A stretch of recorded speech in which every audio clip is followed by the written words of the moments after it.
Mata upu e lua se fuluvalu. Ua tofia arona mo nā tali e whai ma Faitaulanga. Ia e whaalatalata mai fo ia te oeolo so arona atoa mo nā tali i whaatasi mai ia ai le whanaunga Israelu. Ina ia whai mausi taulanga ia te au o arona o nā tapu ma aviu o Eliasaro ma i Tamaro o atali o arona. E te whaia fo i ofu sa mo lo so arona e mamalua i mamatangofi ai. E te tautala atu i tangata po poto o malawha o e ua o whatu muina i le loto e poto. Ia lato whaia ofu mo arona e whapa ia i nai o ia. Ina ia whai o ia mo si taulanga ia te au. O ofu nei lato te whaia. O le ufi fata ma le e fota, ma le ofu tala loa, ma le ofu tino whaalale lei, ma le pulo ie, ma le fusi.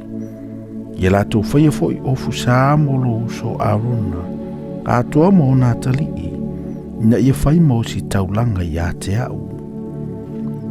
Ia lato avele auro, ma le ieuli, ma le pauli, ma le mumu, ma le ie vavae. Ia lato whaia le e fota i le auro, ma le ieuli, ma le pauli, ma le mumu, ma le ie vavae ua milo na manoa i le ngaluenga le tufunga poto. Ia whaaso o ina o na tau au e lua i o na tawhatafa, ia whaatasia. O le fusi whaalanu ese foi o le e fota o i o na lunga, e pei o le ngaluenga iai, e whaia ia lava mea, o le auro, ma le ieuli, ma le pauli, ma le mumu, ma le ia vavae ua milo na manoa. Ia e ave foi maasoa ma e lua, ma tongi e ingo atali o Israelu. E ono lato wingo i le tasi maa, ma ingo le isi to ono i le tasi maa, e whaatatau i o lato whanau mai. O le ngā luenga le tufunga tongi maa, e pei o le tongi inga o le maa o whaamau whailonga, e te tongi na ingoa o atali o Israelu, i ia maa e lua, ia e whaia, ia whaamau i ta ai auro. E te tuufo i maa e lua i tau au o le e fota, o maa e manatua i na ile whanaunga Israelu, e ave fo i aarona o lato i ngoilu mo Iova, i ona lava tau au e lua, e manatua i nai i lato. E te whaia fo i ta ai auro, e lua fo i filifili auro le lei e te whaia i e tutusa i le ngāluenga, wha filifili u a mea, i e wha mawina fo i o filifili auro i ta ai.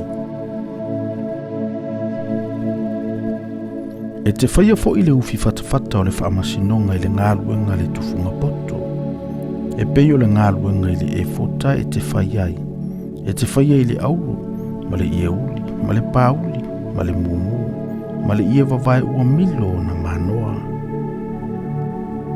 E whaia whaatafa whaa ma whaasautua lua, o le anga lo na umi, o le anga fo'i lo na lau. E te tuina fo'i tu ngā maa o atu maa e whaa, o le ulua i atu maa, o le salikea, ma le tōpasi, ma le periketa, o le atu maa mua lea. O lona atu lua, o le nofeka, ma le sāwhaira, ma le i aloma, o lona atu tolu fo'i,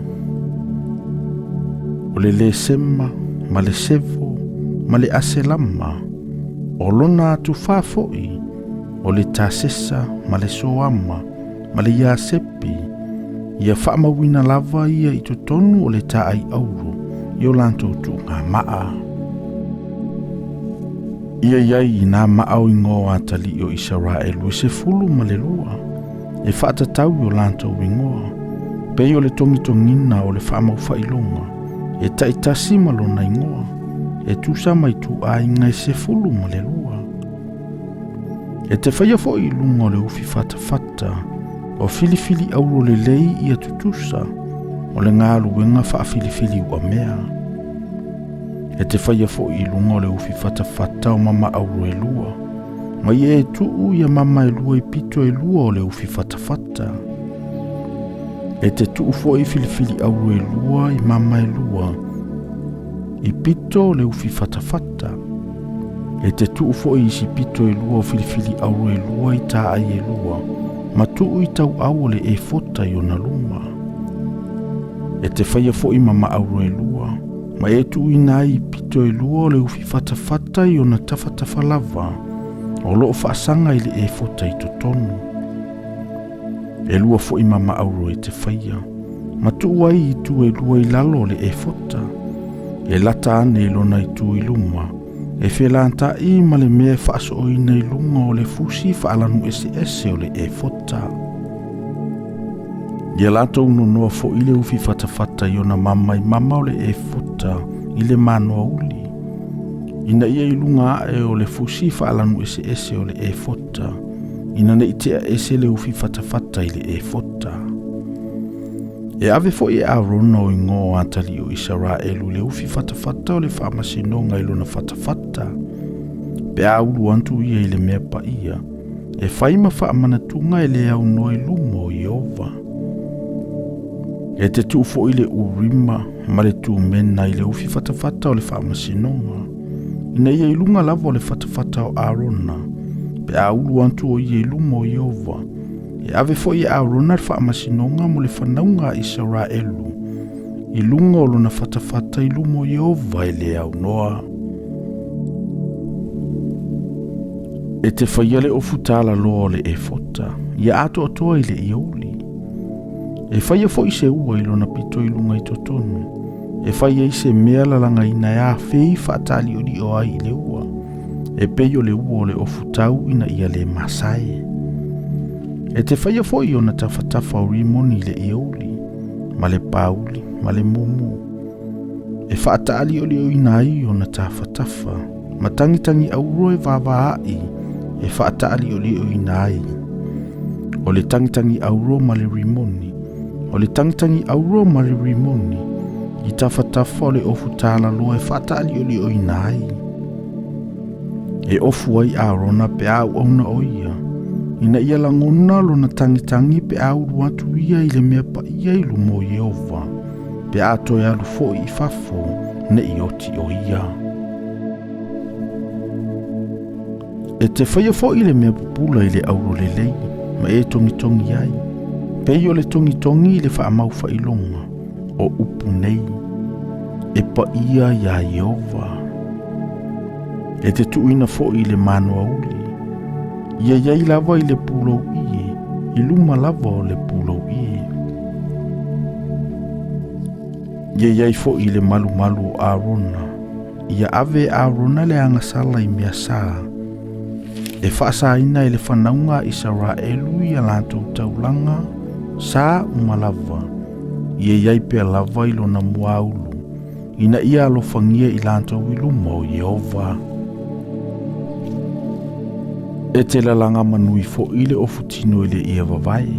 E te whaia le pulou I le ia vavae. E te whai fo I le fusi I le ngalu e ngale tufunga whai ia lanu ese. Ia e whaia fo I ofutino mo atali o Arona. Te whaia fo I mo I lantou o fusi. Atoa ma pulou e te whaia mo I lantou.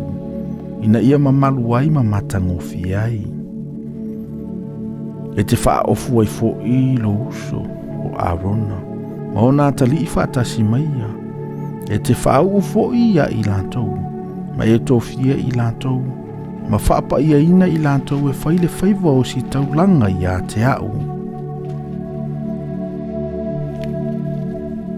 E te whaia fo I mo I lantou o ofu vai I e vavae.